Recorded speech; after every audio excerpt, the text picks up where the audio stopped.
Amappara ഗുഹയിലൂടെയുള്ള adventure യാത്ര. Jeep ട്രക്കിങ്ങിലൂടെയാണ് നമ്മൾ ആമപ്പാറയിലെത്തിയത്. വലിയ പാറകൾ, അതിനിടയിലൂടെ കുഞ്ഞ് ചെറിയ ഇടവഴി.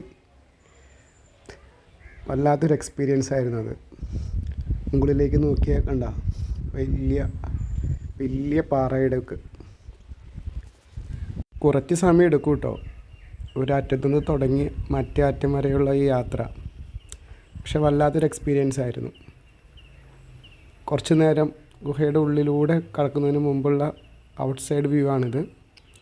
പിന്നെ നമ്മൾ കാത്തു നിൽക്കണം കുറച്ച് നേരം, കാരണം ഇത് കൂടെ മെല്ലെ നൂഴ്ന്നിറങ്ങി വേണം പോവാൻ. ഒരു സമയത്തുമ്പോൾ നമ്മളവിടെ ഇരുന്ന് നിരങ്ങി വേണം പോവാൻ. കുറേ കഴിഞ്ഞാൽ ഈ നിരങ്ങിയത് പോരാതെ പിന്നെ കിടന്നുരുണ്ട് വേണം പുറത്തേക്ക് ഇറങ്ങാൻ. വല്ലാത്ത ഒരു അടിപൊളി എക്സ്പീരിയൻസ് ആയിരുന്നു. ജീപ്പ് ട്രക്കിങ്ങിലൂടെ അവിടെ എത്തി പിന്നെ ഇങ്ങോട്ടുള്ള യാത്ര അതിമനോഹരമെന്ന് മാത്രമേ പറയാനുള്ളൂ.